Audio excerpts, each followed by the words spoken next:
ओम सहना भवतु सहनौ भुनक्तु सह वीर्यं करवावहै तेजस्विनावधीतमस्तु मा विद्विषावहै। ओम शांति शांति शांति। गुरुर्ब्रह्मा गुरुर्विष्णुः गुरुर्देवो महेश्वरः गुरुरेव परं ब्रह्म तस्मै श्री गुरवे नमः। समस्त जन कल्याणे निरतं करुणामयं नमामि चिन्मयं देवं सद्गुरुं ब्रह्मविद्वरं सद्गुरुं ब्रह्मविद्वरम्।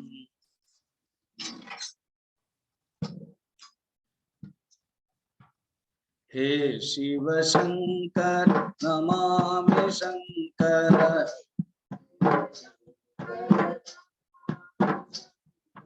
हे शिव शंकर नमामि शंकर।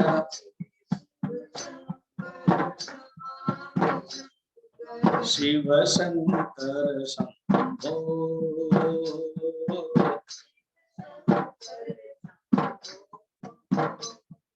शिव शंकर शंभो।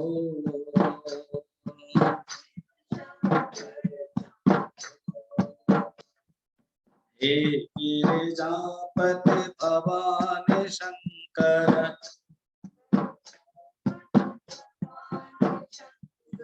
हे गिरिजापति भवानी शंकर।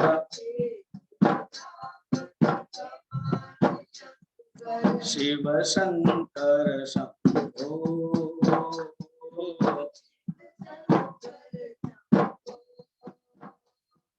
शिव शंकर शंभो।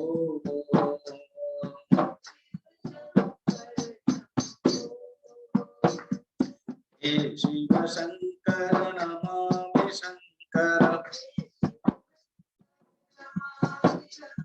शिव शंकर शंभो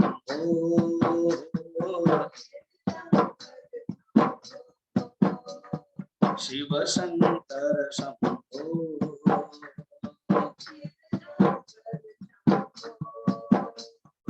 हे गिरिजापति भवानी शंकर। शिव शंकर शंभो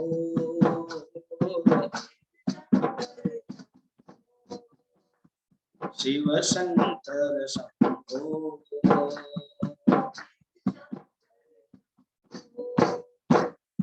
हे शिव शंकर भवानी शंकर।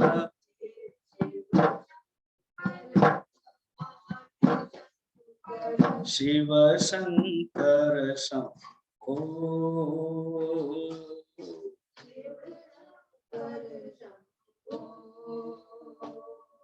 शिव शंकर शंभो।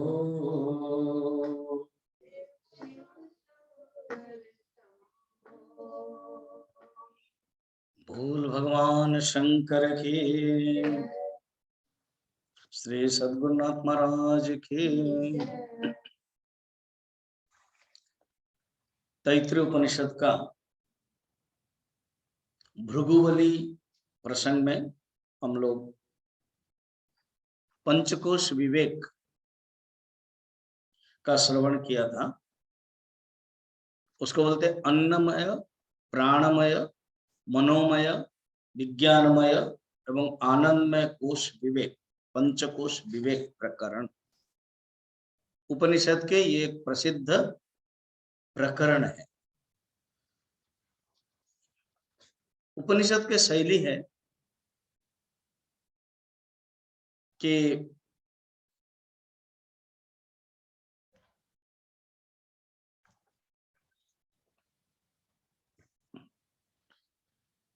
किस प्रकार के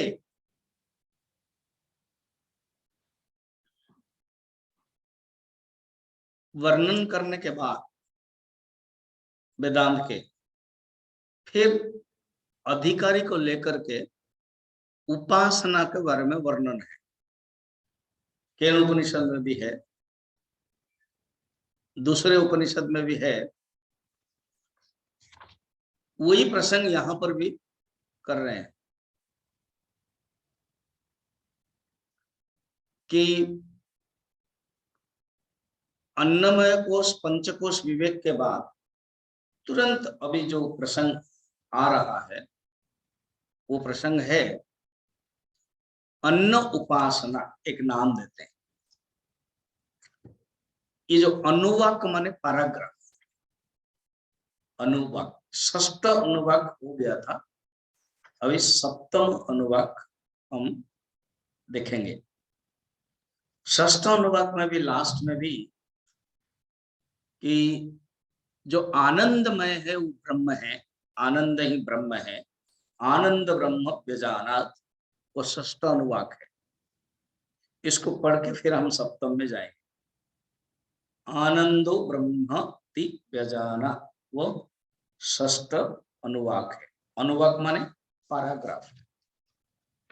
इंग्लिश में जो किताब है वो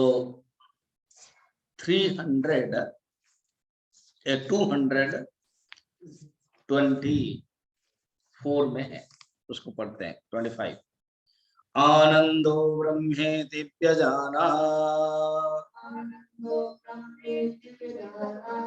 आनन्दाध्येव खल्लिमानि भूतानि जायन्ते,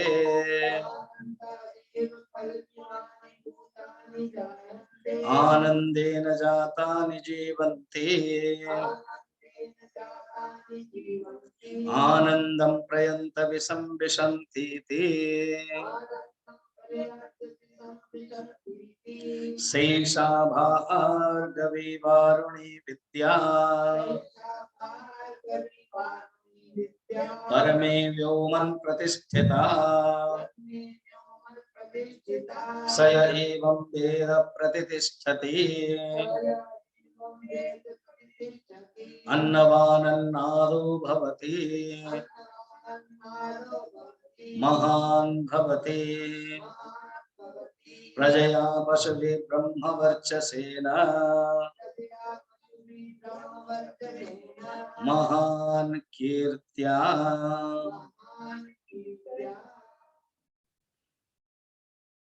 आनंद ब्रह्म इति व्यजाना, विज्ञानमय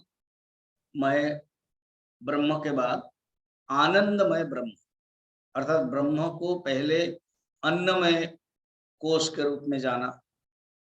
फिर गुरु ने कहा कि नहीं और आगे बढ़ो, प्राणमय कोश ब्रह्म है। फिर गुरु ने कहा ठीक है मगर ये और आगे बढ़ो, मनोमय कोश को ही ब्रह्म जाना। लेकिन नहीं, विज्ञानमय कोश को ही ब्रह्म जाना। आनंदमय, देखो देखिए मैंने बताया था पहले भी, एक होता है आनंदमय कोश और एक होता है आनंद ब्रह्म, ये दो अलग अलग है। आनंदमय कोश माने क्या है? आनंदमय कोश, जब कोश व्यवहार होता है, कोश शब्द है सील, अर्थात जो आच्छादन करता है, सील्ड। जैसे ब्रह्म को आप सोचो सेंटर में, और ये 5 लेयर्स है,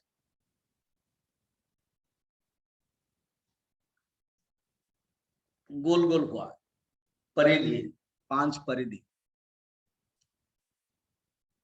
अगर ब्रह्म की दृष्टि से नजदीक कौन है तो वह है आनंदमय कोश, और द्रव्य शरीर के दृष्टि से दूर है अन्नमय कोश।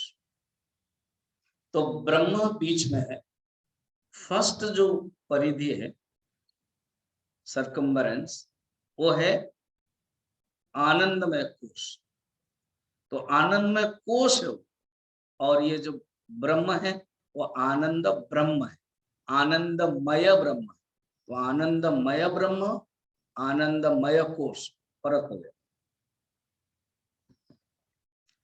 बहुत प्रवचन में भी या लिखित में भी या सिद्धांत में भी वो आनंदमय को कोश को ही आनंदमय कहते हैं। नहीं, आनंदमय कोश ये एक पर्सनालिटी का एक लेयर है, फिफ्थ लेयर।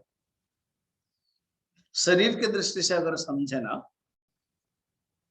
3 शरीर है, स्थूल शरीर, सूक्ष्म शरीर और कारण शरीर।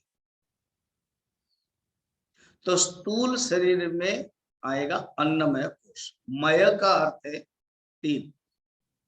एक होता है प्रचुर की मात्रा में मय, कहते ना चीनी मय चाय, मय।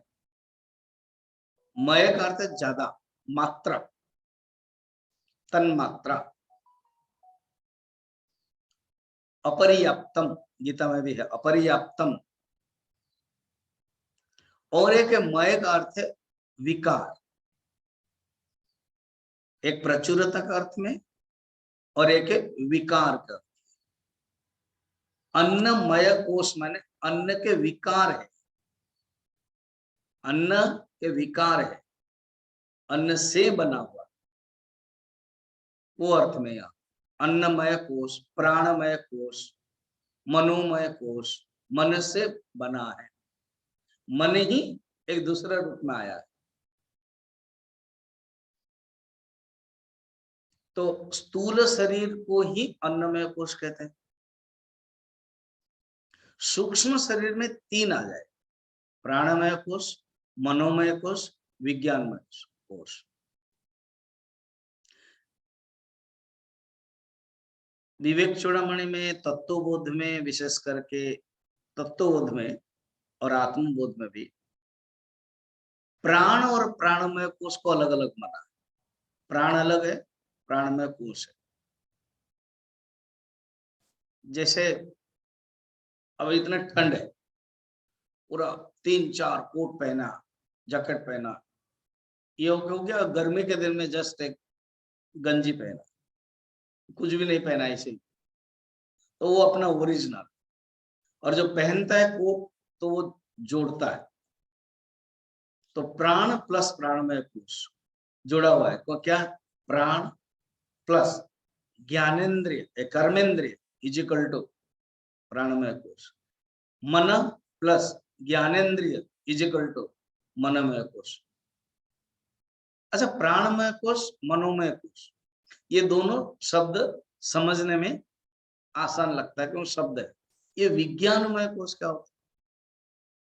बुद्धि प्लस ज्ञानेन्द्रिय इज इक्वल टू विज्ञानमय कोश। विज्ञान माने यहाँ पर बुद्धि, बुद्धि का ही एक क्वालिटी है, बुद्धि का ही एक एट्रीब्यूट है, बुद्धि का ही एक प्रॉपर्टी है विज्ञान, ज्ञान विज्ञान। ऐसे बुद्धि की परिभाषा हम लोग यही पढ़ते हैं, निश्चयात्मिका बुद्धि, ज्ञान विज्ञान अंतःकरण वृत्ति संपन्न बुद्धि, जिसमें ज्ञान होता है और जिसमें विज्ञान होता है। अज्ञान भी रहता है, प्रज्ञान भी रहता है, ज्ञान कहीं अलग अलग। परमात्मा का सही जानना सम्यक ज्ञान, परमात्मा को गलत जानना विपरीत ज्ञान, परमात्मा को न जानना अज्ञान। तो विज्ञानमय कोश में बुद्धि ही है। तो प्राणमय कोश, मनोमय कोश, विज्ञानमय कोश, ये तीनों को मिलाकर के सूक्ष्म शरीर कहा गया। तो सूक्ष्म शरीर में तीनों चला गया। और अन्नमय कोश स्थूल शरीर गया। अब बचा एक ही आनंदमय कोश, ये है कारण शरीर। इसलिए आनंदमय कोश और आनंद ब्रह्म अलग है।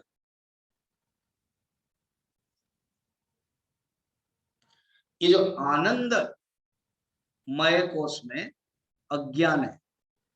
जैसे केला खाते हैं, तो केला छिलका हटा करके खाना, उसका जो सुस्वादुत्व है, और पहले बार कोई जो खाया होगा वो जान नहीं पाता है कि वो कैसे करेगा, किस प्रकार के। तो छिलका के साथ खाएगा तो क्या होगा।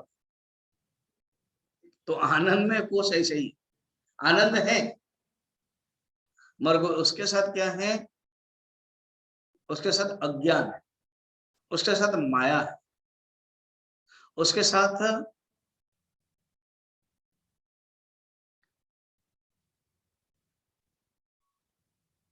अविद्या है,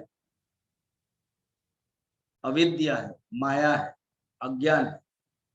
इसलिए वो आनंदमय कोश, कोश हटा दो, सिर्फ आनंदमय इज इक्वल टू ब्रह्म। तो अभी प्रश्न होगा, विज्ञानमय तक तो आपने कोश कोश कहा, और जब आनंदमय की बात आती है तो आपने डायरेक्ट ब्रह्म के बारे में बताया। ये कैसे? ऐसे हैं जैसे किसी के घर आप जा रहे हो, तो जाने से पहले आप उनका गेट जाते हो, तो जो गेट है, क्या गेट घर है? नहीं, गेट घर नहीं है ना, ना। अच्छा, फिर उसके बाद बारंडा जाते हो, वो घर है? नहीं। कॉरिडोर जाते हो, वो घर है? नहीं। द्वार तक खड़े होते, वो घर है? नहीं।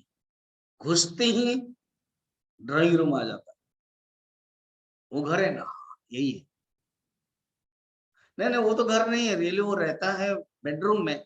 बेडरूम में रहने पर भी जब वो घुस गए आप उनका ड्राइंग रूम में, बस इसको घर ही माना जाता।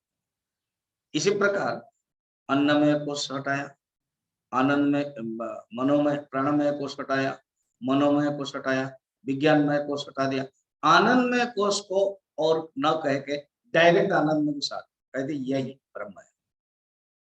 क्योंकि आनंदमय कोश और आनंद में फर्क केवल जस्ट अज्ञान की परत, अज्ञान हट गया और वही है। आनंदो ब्रह्मे दिव्य जाना, आनंदेव खल्लिमानि भूतानि जायन्ते, आनंदेन जातानि जीवन्ति, आनंदं प्रयन्ति विषं विशन्ति इति। स एष भार्गवी वारुणी विद्या, ये इसको ही वारुणी, वरुण की जो विद्या, वारुणी विद्या कहते हैं। क्योंकि वरुण ने, वरुण के जो पुत्र है वारुणी, वो भृगु है। वरुण एक तो देवता है, हम जानते भगवान समुद्र के देवता, वो नहीं है। वरुण और ऋषि का नाम, उन्हीं के ही पुत्र है भृगु, तो इसीलिए उनको बोलते हैं वारुणी। इसको वारुणी विद्या कहते हैं, और वो है भार्गवी। भृगु, भृगु वही वारुणी ही। वरुणम पितरम उपससार, वो जो भृगु इस विद्या को जानने के कारण उसको भार्गवी विद्या कहते हैं। और वरुण के पुत्र है इसलिए वारुणी विद्या। एक तो वारुणी माने एक मदिरा होता है, वारुणी मदिरा। भागवत में वर्णन है कि बलराम और कृष्ण के पुत्र सब प्रद्युम्न आदि ये वारुणी मदिरा पी करके मातल हो गए, वो अर्थ भी नहीं। वारुणी माने वरुण के पुत्र भृग, जो विद्या को प्राप्त कर लिया था। परमे व्योमन प्रतिष्ठिता, वो परमात्मा को कहां पर न, परमे व्योमन प्रतिष्ठिता, वो परमात्मा में हृदयाकाश में स एवं वेद प्रतिष्ठति, हृदयाकाश के भीतर परमात्मा को स्थित अनुभव किया। उन्होंने जान लिया कि वो परमात्मा कहां पर है, हृदय में, और चारों तरफ है। स एव वेद प्रतिष्ठति, जो ऐसा जानता है वो परम ब्रह्म में स्थित प्राप्त करता है।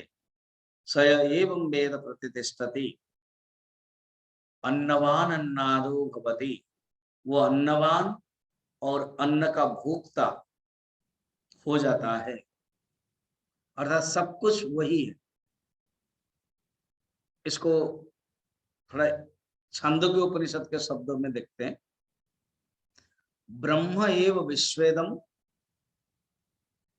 विश्वम एव प्रतिष्ठति। अर्थात ये जो विश्व देखता है वो क्या है ना, केवल ब्रह्म ही ब्रह्म है। इसको बोलते हैं व्याध समानाधिकरण से अनुभव किया हुआ ज्ञान। इसको और थोड़ा सा समझे। प्रसिद्ध वाक्य है ना, ब्रह्म सत्यम जगत मिथ्या जीव ब्रह्मेव नापरः। तो ये जो जगत देखते हैं, तीन स्थिति है। पहले जगत को सत्य मानता है अज्ञान के समय, ये जगत सत्य है। जगत छोड़ करके और कुछ है उसकी कल्पना आएगी ही नहीं। हाँ, एक भगवान है क्योंकि जगत दिखाई देता है। तो एक जो नास्तिक होता है तो वो भगवान को भी स्वीकार नहीं करता, वो जगत ही सब कुछ है। ऋणम कृत्वा घृतम पिबेत यावत जीवेत सुखम जीवेत।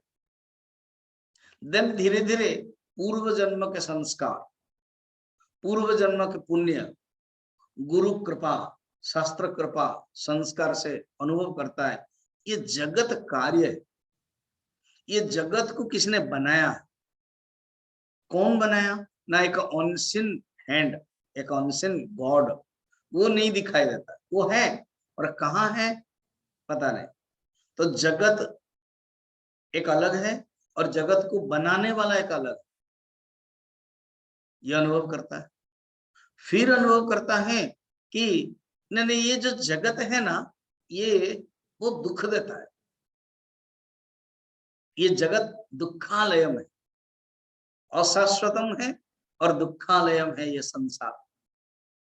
और ये संसार जो जगत जिसको हमने सत्य मान लिया है, सच मान लिया, सत्य मान लिया, वो तो है नहीं। कब पता चलता है, जब कोई परिवार के कोई निकट के लोग मर जाते हैं। हमने सोचा था कि ये परमानेंट है। जब कोई वस्तु नष्ट हो जाती, हमने सोचा था कि ये परमानेंट है। देन धीरे धीरे ये नॉलेज आ जाता है कि ये जगत अशाश्वत है, ये जगत एफिमेरल है और ये जगत नष्टवान है, ये जगत मिथ्या है। तब वेदांत के जो आचार्य शंकराचार्य आदि के लिए जो श्लोक लिखा है, शब्द लिखा, थोड़ा सा समझ में आता है। जगत मिथ्या, ब्रह्म सत्य, जगत मिथ्या। माने जगत माने जो वस्तु है, जो पदार्थ है, वस्तु और पदार्थ माने व्यक्ति, दोनों ही मिथ्या है। देखो विचार के कैसे विकास होता है, विचार कैसे ऊपर ऊपर जाता है। ठीक है, यहां तक आ गया, ब्रह्म सत्य जगत मिथ्या। मगर वेदांत कहते हैं नहीं, ये आधा है। ब्रह्म सत्य जगत मिथ्या जो बोलते हो ये आधा है। क्या अर्थात जगत को तुमने अस्तित्व दिया, तुमने सत्ता स्वीकार किया, उसके बाद कहा कि ये मिथ्या है। देखा जाए तो जगत भी वही ब्रह्म है। विश्व एवेदम ब्रह्म, ये है असली ज्ञान। विश्व जो देख रहे हो, विश्व क्या है, ब्रह्म ही। इसके में क्या करते हो ना, विश्व का जो नाम रूप है उसको हटा देते। अस्ति भाति प्रिय नाम रूपम एतत् पंचम दृश्य विवेक। अस्ति भाति प्रिय नाम रूप, ये 5 चीजें। उसमें से अस्ति भाति प्रिय सच्चित आनंद, किसी भी वस्तु में देखोगे अस्ति भाति प्रिय, ये घड़ी है तो अस्ति भाति प्रिय, फिर इसका नाम है घड़ी, फिर उसका रूप है, 5 चीज। अस्ति भाति प्रिय ये ब्रह्म स्वरूप है, ब्रह्मांशम, और नाम रूपम जगतंश। ये जो नाम रूप है ये मिथ्या है, ये जो नाम रूप है ये आभास है। और जो सत चित और आनंद अंश है ये अस्ति भाति प्रिय है। ऐसे जो अनुभव करता है वो बोलते हैं व्याध बाध सामान्याधिकरण द्वारा विश्व को ब्रह्म के रूप में जानता है। यहाँ पर भी ऐसे आनंदम ब्रह्मेति व्यजानत के बाद कहते हैं अन्नवान अन्नादो भवति, अर्थात जो अन्न रूप में हम देखते हैं वो भी ब्रह्म ही है। अन्नवान अन्नादो भवति, अन्न को जानने वाला अन्नवान है और अन्न का भोक्ता है, अर्थात जो कंज्यूमर है और जो कंज्यूम्ड है, जो ऑब्जेक्ट है जो सब्जेक्ट है, जो विश्व है और विश्व को देखने वाला है, जो दृष्टा है, सब कुछ ब्रह्म है। महान भवति प्रजया पशुभिर ब्रह्म वर्चसेन, प्रजा पशु समदमादि ज्ञान के साधन द्वारा ब्रह्म तेज से युक्त वो महान हो जाता है, क्योंकि उसने साधना किया, ज्ञान प्राप्त किया और वो भी महान हो जाता है। महान कीर्तिया अर्थात शुभ आचरण द्वारा ख्याति से भी वो महान होता है, वो अनुभव करता है। इतना कह करके भृगुबल्ली के षष्ठ अनुवाक समापन, अब सप्तम अनुवाक प्रारंभ हो रहा है। सप्तम अनुवाक के लिए आचार्य कह रहे हैं, शंकराचार्य, किंच, संस्कृत में किंच अनेन अन्नेन द्वारभूतेन ब्रह्म विज्ञानम यस्मात् तस्मात् गुरुम इव अन्नम न निंद्यात् तत एव अस्य एव ब्रह्मविदः व्रतम उपदिश्यते। कहते अभी अन्न उपासना बता रहे, कैसे अन्नदा अन्नदा मन भवति बताया। कहते अन्न की एक उसके लिए व्रत होता है, अर्थात जो जगत अन्न माने जो टेबल पर खाना आता है वो अन्न सिर्फ नहीं, कहते सारा विश्व ही अन्न है। और उसको प्रैक्टिकल कैसे कर सकते हैं उपासना की दृष्टि से, गुरुदेव माने कमेंट्री में कह रहे हैं, ये नहीं है कि वेदांत जानने के बाद ये संसार को हटा देता है या संसार उसके लिए नेग्लिजेंस हो जाता है, संसार को नेग्लेक्ट कर लेता है, ऐसा नहीं है।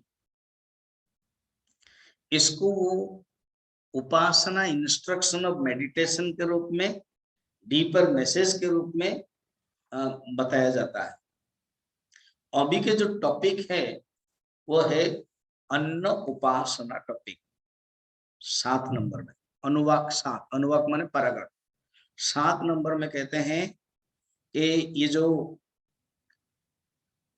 अन्न की उपासना, अन्न को किस ढंग से वो अनुभव करता है, अर्थ ये कि ये नहीं है कि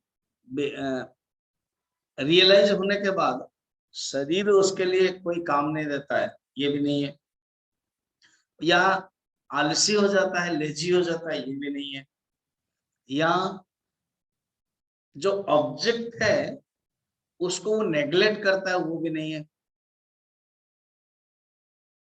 ऑब्जेक्ट के प्रति भी एक स्तुति भाव आ जाता है।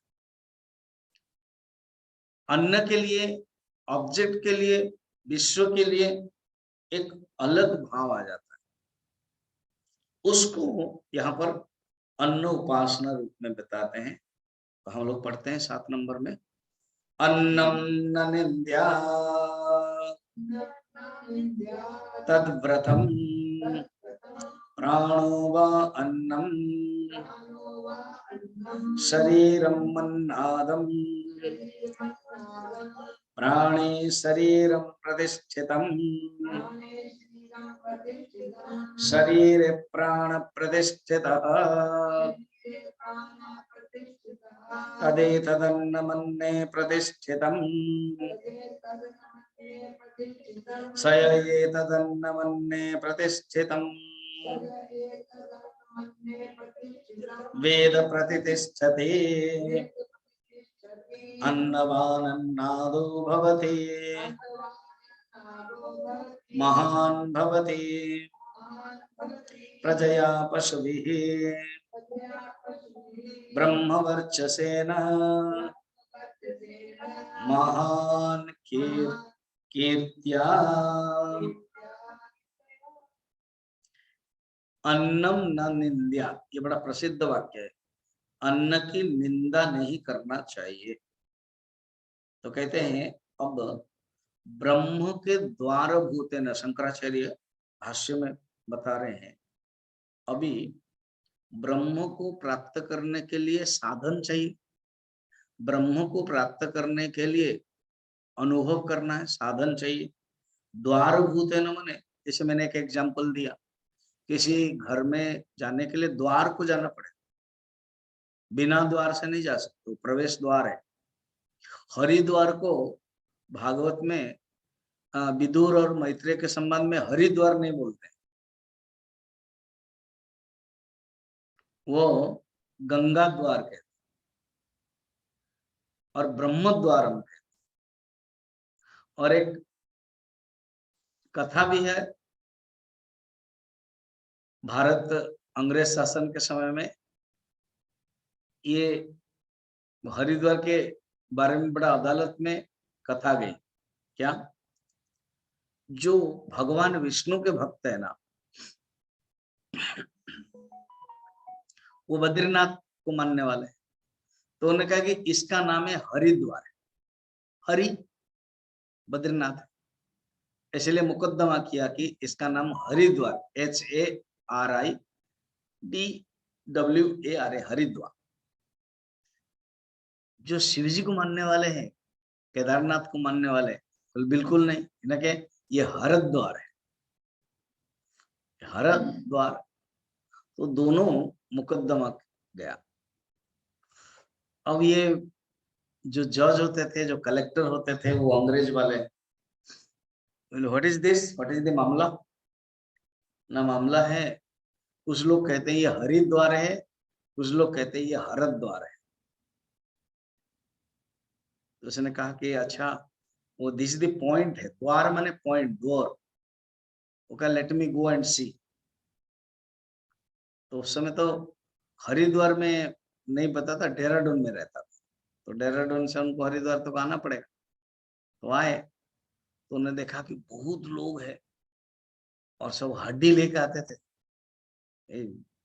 मर जाते तो देते थे ना, इसलिए no, it is not Haridwar, it is not Haridwar, it is हड्डीद्वार। तो उसने इसे दिया। तो कहने का मतलब है, इसलिए विदुर मैत्रेय के समय में उन्होंने ना हरिद्वार कहा है ना हरिद्वार कहा है, उन्होंने कहा कि ब्रह्म द्वार। देखो, हरिद्वार हरिद्वार ये दोनों ही हमारे लिए सही है, हम दोनों ही मानते हैं। हम केदारनाथ को भी मानते हैं, हम बद्रीनाथ को भी मानते हैं। ब्रह्म द्वार कितना शब्द, क्योंकि हरि भी ब्रह्म है और हर भी ब्रह्म है। ब्रह्म परमात्मा को जाने के लिए जो द्वार है, भगवान को पाने के लिए जो द्वार है, ब्रह्म द्वारम। तो द्वार भूतेन, ब्रह्म को प्राप्त करने के लिए जो द्वार क्या है, उपासना। इसको समझे, ब्रह्म को प्राप्त करने के लिए जो डायरेक्ट साधन क्या है, ज्ञान। मगर ज्ञान अंतःकरण शुद्धि जब तक नहीं हुआ है, वो ज्ञान प्राप्त नहीं होगा। गुरु कह दिया तत्वमसि, और कह दिया कि तुम उसको पकड़ो और अहम ब्रह्मास्मि अनुभव करो, हो रहा है। परोक्ष रूप में मैं जानता हूं, मगर वो अपरोक्ष रूप में आता नहीं। फिर गुरु कहते ठीक है, इसका अर्थ यह है तुम्हारा अंतःकरण शुद्ध नहीं हुआ। परोक्ष ज्ञान तो हो गया कि अहम ब्रह्मास्मि, तुम ब्रह्म हो। इसके लिए तुम्हें अंतःकरण शुद्ध करने के लिए तुम्हें दो साधन करना, एक उपासना और एक कर्मयोग। कर्मयोग और भक्ति योग, उसका एक ही शब्द है वेदांत माने वेद का, उपासना। तो उपासना ही द्वारभूत है। ज्ञान क्या है, साक्षात साधन है। और उपासना कर्मयोग क्या है ना, परोक्ष साधन। ज्ञान द्वारा डायरेक्ट ब्रह्म का अनुभव हो जाए। अगर हो नहीं रहा है, परोक्ष ज्ञान है, उपासना को, तो अभी के जो टॉपिक है वो सब उपासना के माध्यम से करके फिर लास्ट समापन करेंगे। कहते फर्स्ट उपासना में जो तुम देखते हो, अन्न को देखते हो, वस्तु को देखते हो, पदार्थ को देखते हो, उसके प्रति एक भावना पैदा करो, एक एटीट्यूड पैदा करो।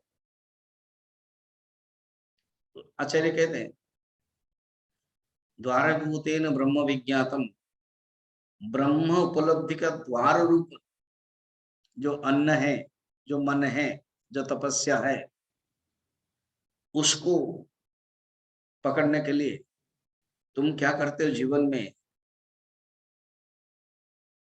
अन्न की निंदा मत करो। इसमें आचार्य कहते हैं यस्मत् तस्मात् गुरुमिव, अपने गुरु की कोई निंदा नहीं करता है। भाष्यकार कहते हैं जैसे गुरु को निंदा नहीं करते हैं, गुरु को स्तुति करते हैं, गुरु की उपासना करते हैं, गुरु उपासना, इसी प्रकार तुम अन्न की भी उपासना करो। किम किंच अन्नेन द्वारभूतेन ब्रह्म विज्ञातम यस्मात् तस्मात् गुरुम इव अन्नम न निंद्या इति अस्य एव ब्रह्मविदः व्रतम उपदिश्यते। अन्नम न निंद्या, ये जो अन्न के साथ ये जो शरीर अन्नमय कोश है, ये शरीर के साथ संबंध है, उसको तुम समझो, तुम इसको व्रत समझो, तद व्रतम, अर्थात ये एक साधारण एक एक्टिविटीज नहीं है तुम्हारा, ये एक उपासना है, ये एक व्रत है। शब्द देखना, अन्नम न निंद्या तद व्रतम, ये एक व्रत है। व्रत माने उपासन, ये व्रत अर्थात तुम बात कर रहे हो, ये भी एक व्रत है। तुम बैठे हो, ये भी व्रत है। तुम हाथ से कुछ ग्रहण कर रहे हो, ये व्रत है। अन्नम का अर्थ क्या है ना, आर्यते इति अन्नम, जो तुम ग्रहण करते हो अन्न है। 5 ज्ञानेन्द्रिय 5 कर्मेंद्रिय द्वारा तुम जो ग्रहण करते हो अन्न है, वो एक साधारण एक्टिविटीज नहीं है, ये एक हायर गोल के लिए,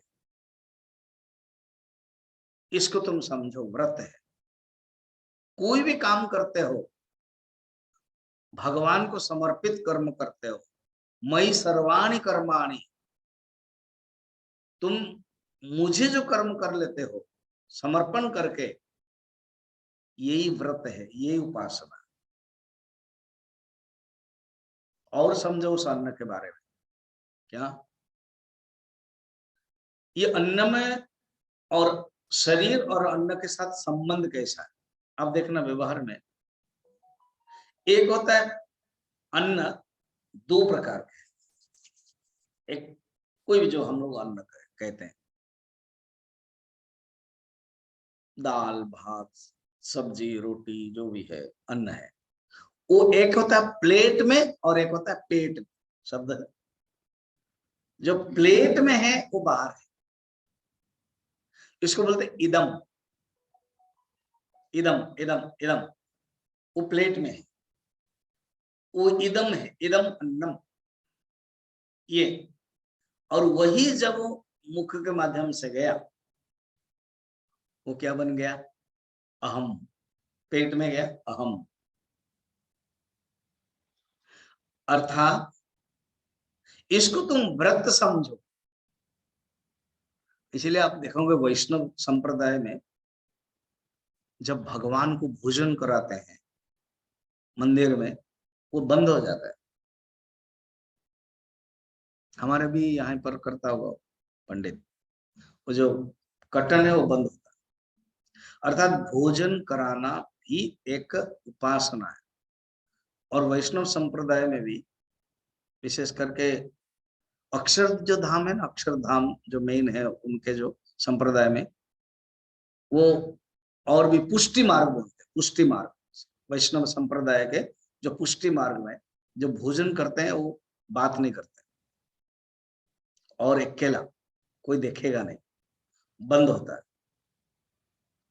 जो साधक है वो अपना डाइनिंग हॉल में, भोजनालय में बैठना पड़ता है। और जब गुरु होते हैं, जिस स्थिति में पहुंच गए हैं, वो ऐसे कोई दिखेगा नहीं। इसका भाव क्या है? भोजन करते समय भी तुम भगवान को समर्पित करके कर रहे हो, भोजन करते समय भी तुम भगवान के लिए कर रहे हो, भोजन करते समय भी तुम भगवान को याद कर रहे हो। यही व्रत है, यही उपासना। ये भोजन एक एग्जाम्पल है। तुम्हारा जब 5 ज्ञानेन्द्रिय, 5 कर्मेंद्रिय से चलता है, तो सब कुछ वही। अन्नम न निंद्या तद व्रतम। और सुनो, प्राणो व अन्नम, ये जो प्राण ही अन्न है, इसको थोड़ा सा अंदर हो जाओ, थोड़ा सा। मैंने उपासना बता रहे, मगर डेप्थ विचार है क्या? शरीर, अन्न जब प्लेट में रहता है इदम हो गया, और जब वही अन्न जब पेट में चला जाता है, अंदर चला जाता है, अहम हो गया, है ना? इसी प्रकार यहाँ कहते हैं प्राण भी अन्न है। जो हम प्राण लेते हैं वो भी अन्न है। और जो जिसके भीतर प्रतिष्ठित होता है, वो भीतर रहने वाला पदार्थ उसका अन्न हो जाता है। वेदांत ने सूत्र बताया क्या? जो जिसके शरीरम अंतर्भावात् प्राणस्य, ये जो निसंदेह शरीर अंतर्वर्ती होने के कारण प्राण भी अन्न है। ये शरीर के अंतर्गत प्राण है। तो ये जो शरीर है, ये शरीर के अंदर प्राण प्रतिष्ठित है, ठीक है? और प्राण के कारण शरीर में रहता है। इसलिए आप देखना, प्राणो व अन्नम शरीरम अन्नादम। ये शरीर क्या होता है? अन्नादम, अन्न को खाने वाला। अन्नादम ना, अन्न को खाने वाला, कंज्यूमर एंड कंज्यूम्ड। मैंने कहा वो ब्रह्म तत्व के बारे में बता रहे थे, उस सिद्धांत को याद रख करके कहते हैं हर समय तुम व्यवहार जब करते हो, वो भी ब्रह्म के रूप में, तुम एटीट्यूड के रूप में तुम करो। यही तुम्हारा व्रत है, ये तुम्हारा उपासना है। प्राणो व अन्नम, ये सिर्फ भोजन अन्न नहीं है, प्राण भी अन्न है। तुम जब अंदर और घुसोगे, प्राण भी अन्न है। शरीरम अन्नादम, प्राण जब अन्न हो जाता है, इसको खाने वाला कौन है? शरीर। बात भी सही है। क्या सही है? समझिए, समझ में नहीं आ रहा, आप सही है बोल रहे थे, पहले तो समझाओ। अच्छा, समझाता हूँ। बताओ, ये जो प्राण है वो शरीर के लिए है कि नहीं? अच्छा, इसे बता रहा हूँ। हाँ, नहीं तो शरीर गिर रहा है, नष्ट हो रहा है, फिर प्राण बोलता है कि जरूरत नहीं, इसके पास रह के फायदा नहीं, निकल जाता हो, चला जाता कि नहीं? शरीर जीर्ण हो गया, सांसें तकलीफ हो रही, प्राण तो अपने आप में शुद्ध है, अगर शरीर फिट नहीं है, निकल जाता है। अब एक एग्जांपल दो, ये साइकिल का रिम या टायर, हवा जो है वो भर्ती किया जाता है। जो गाड़ी के चक्कर में हवा, कितना 32 देना पड़ता है स्वामी जी? अच्छा, दो चारों में, हाँ चारों में 32 दे दो। हवा अपने आप में अच्छा है, दिया, फिर 1 किलोमीटर के बाद फिर गड़बड़ हो गया, इसका अर्थ है वो क्या हो गया? तुमने तो दिया था स्वामी जी, वो जो टायर क्या बोलते हैं उसको, वो खराब हो गया, आपको चेंज करना पड़ेगा। तो जो हवा है वो मना करता है कि ये फिट नहीं है, नया चेंज करो। इसी प्रकार ये हवा माने प्राण, और वो शरीर, तो हम लोग चेंज करते हैं, चेंज करके नया देते हैं। तो ये जो शरीर के अंदर प्राण है, प्राण अन्नम है, शरीर अन्नादम है, और दोनों ही है क्या? प्राणे शरीरम प्रतिष्ठितम, प्राण में भी शरीर प्रतिष्ठित है। इसलिए यहाँ पर प्राणायाम के महत्व आ जाता है। शरीर को अगर ठीक रखना है तो प्राणायाम, प्राणे शरीरम प्रतिष्ठितम, एक ही वाक्य।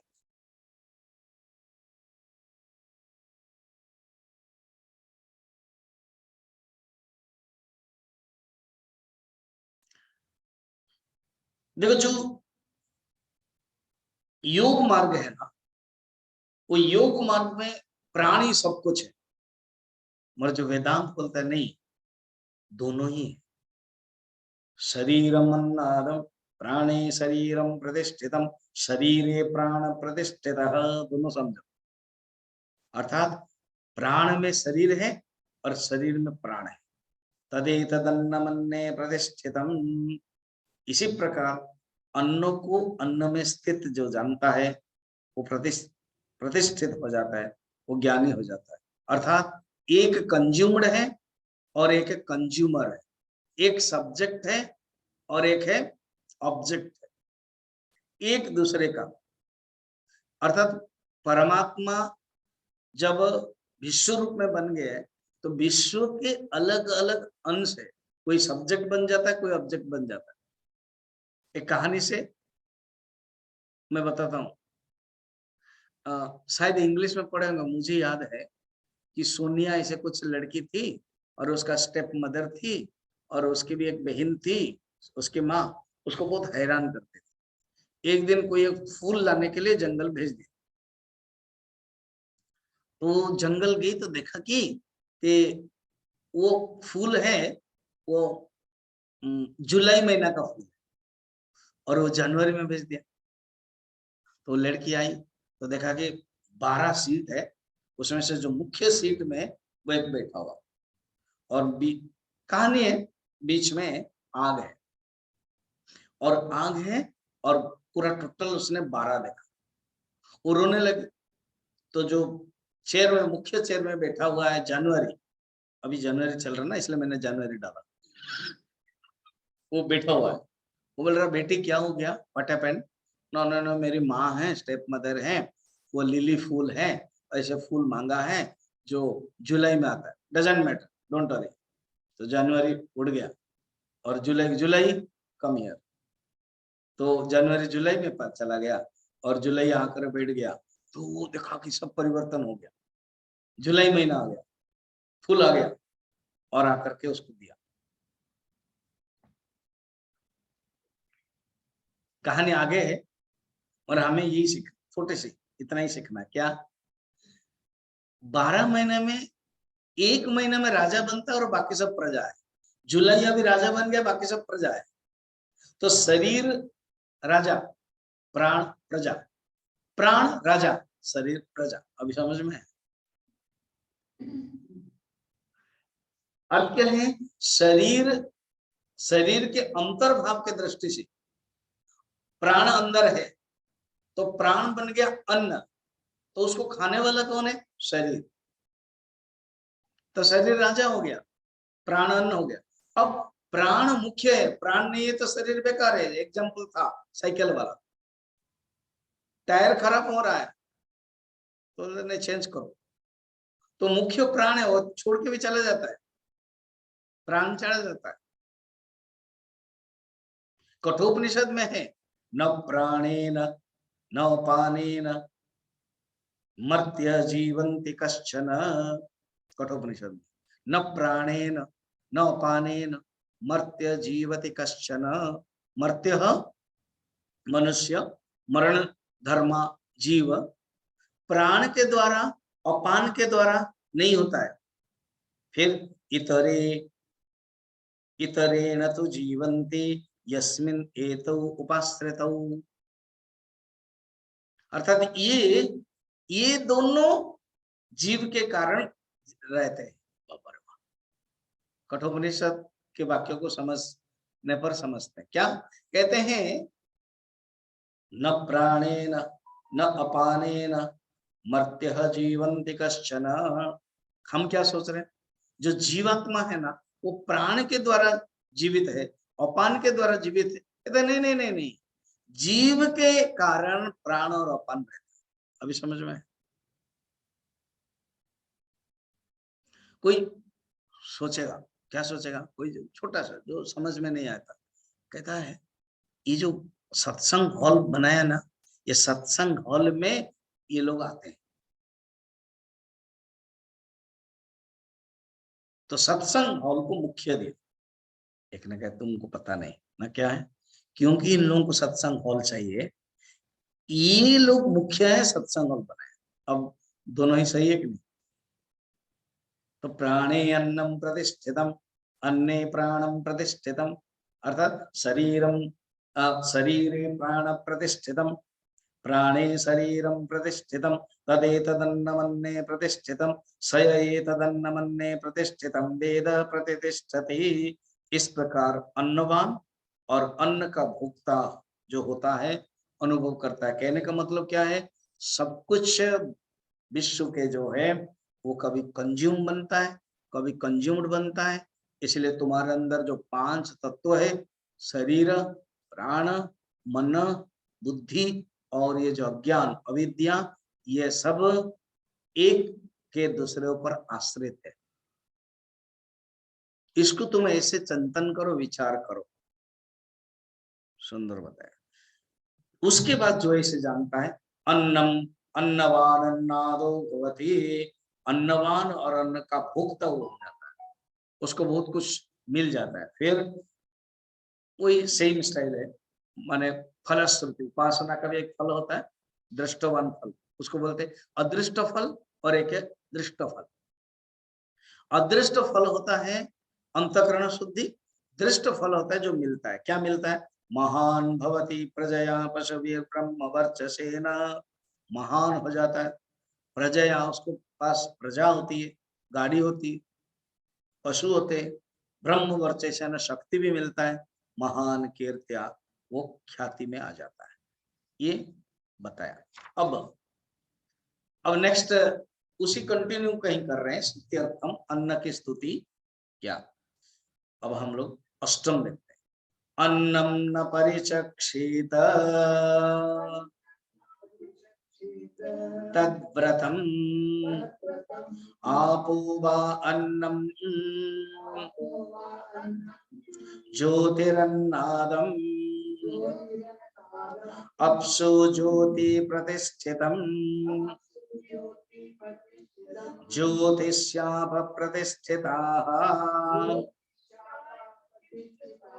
तदेतदन्नमन्ने प्रतिष्ठितम् स एतदन्नमन्ने प्रतिष्ठितम् वेद प्रतिष्ठते अन्नवान् अन्नादो भवते महान् भवति प्रजया पशुभिः ब्रह्म वर्चसेन महान् कीर्त्या। सप्तम, अष्टम एवं नवम, ये तीनों अनुवाक में अन्न को ही आधार लेकर के बताया। एक होता है अन्नम माने जो ग्रहण किया जाता है, आर्यते इति आहार अन्नम, अतिथि अन्नम जो खाया जाता है ना वो अन्न है, जो ग्रहण किया जाता है वो अन्न है। अतिथि अन्नम जो ग्रहण किया जाता है वो अन्न है। तो अन्न का शब्द पूज्य गुरुदेव कहते हैं कंज्यूम्ड एंड कंज्यूमर रिलेशनशिप, अर्थात जो जगत में ही वो रहता है, पूर्ण रूप में अभी अपरोक्ष ज्ञान नहीं हो पाया कि मैं ब्रह्म हूं, मगर वो अनुभव करता है परोक्ष रूप में ब्रह्म है, और हर समय उसको कर्मों में भी रहना है। कहते हर कर्म को तुम उपासना बना सकते हो, तुम खा रहे हो, तुम पी रहे हो, तुम बात कर रहे हो, सब में तुम उपासना कर सकते हो। कैसे? तुम जो बोल रहे हो वो स्तुति है, तुम जो सो रहे हो वो समाधि है, तुम जो चल रहे हो वो प्रदक्षिणा है, तुम जो देख रहे हो वो दर्शन है भगवान। तो ये शिव अपराध क्षमापण स्तोत्रम में यही। तो उस दृष्टि को यहाँ पर बता रहे, अन्नम न निंद्या, अन्न का प्रत्याख्यान न करे, निंद्यात्मन निंदा मत करे। अन्नम न परिचक्षित, परिचक्षित का दो अर्थ, तीन अर्थ। एक होता है अन्न जो मिला हुआ है ना उसको छोड़े ना, अभी समझ में आया? इसीलिए कहते हैं देखो हर चीज को तुम उसको उपासना बना सकते हो। और एक होता है उपभोग और एक होता है उपयोग। अन्न को तुम उपभोग की दृष्टि से मत देखो, उसको उपयोग की दृष्टि से देखो। और ये जो अन्न का जो खाना है ना, वो सब रिलेटिव का, एक एक कौन कितना कसरत करता है और उसका शरीर कितना है। अब यंग लड़का है, कोई 20 साल का है, कसरत करके आया है, और उसको 40-50 खली जैसा आदमी है ना, 40-50 बड़े बड़े मोटे हमारे जो मक्की की रोटी होता है ना, वो भी कम पड़ेगा। बोल रहा और लाओ और लाओ और। और जो बुढ़े हो गए 60-70-80 में, वो एक ही रोटी बस हो गया और नहीं खा पाए। तो रिलेटिव टर्म शरीर। फिर जो कर्म करते हैं उनके लिए, जिसका शरीर तंदुरुस्त है वो ज्यादा खाएगा। इसलिए टोटल रिलेटिव टर्म। और भोजन को उपभोग मत कर सोचना। उपभोग माने क्या है, कैसे जानेंगे उपभोग माने ना, जब भोजन करते हो खुश मिलता है, ये अनुभव करते हो, ये दुख का कारण है। स्वामी जी, भोजन करते समय तो सुख तो मिलता ही है, और इसको मना कैसे कर सकते हैं, क्योंकि हमने तय कर लिया सचमुच भोजन में कोई सुख नहीं है। क्योंकि हमारे एक शरीर की एक मांग, प्राण की एक मांग, शरीर एक चाहता है। भूख जब लगती है और मिल गया, वही गरम गरम चीजें मिल गई, खा लिया, तो लगता है ये भोजन में आनंद है, भोजन में सुख है। भोजन में सुख नहीं है। नहीं स्वामी जी, जब रसगुल्ला खाते हैं ना, और गरम गरम रसगुल्ला है, बहुत बढ़िया बढ़िया गरम गरम है, और अभी जो इतना बड़ा बड़ा समोसा है, शाम शाम को क्लास के बाद अगर आप समोसा देंगे और उसके साथ ये देंगे, कॉफी देंगे या चाय देंगे, फिर उसमें गरम गरम मजा आता है। आपको भी तो आता होगा। तो देखो, सुख नहीं हुआ, सुख नहीं है ना, नहीं नहीं। जब रसगुल्ला खाते हैं बहुत आनंद आता है। अच्छा कितना खा सकते हो? हमें लगभग 15 खा सकता हूँ। ठीक है, तुम खाओ, आनंद। बताओ, जो नंबर 1 में तुमने रसगुल्ला खाया जो आनंद है, और जो 15 नंबर है, वो सेम है ना? नहीं है। कैसे?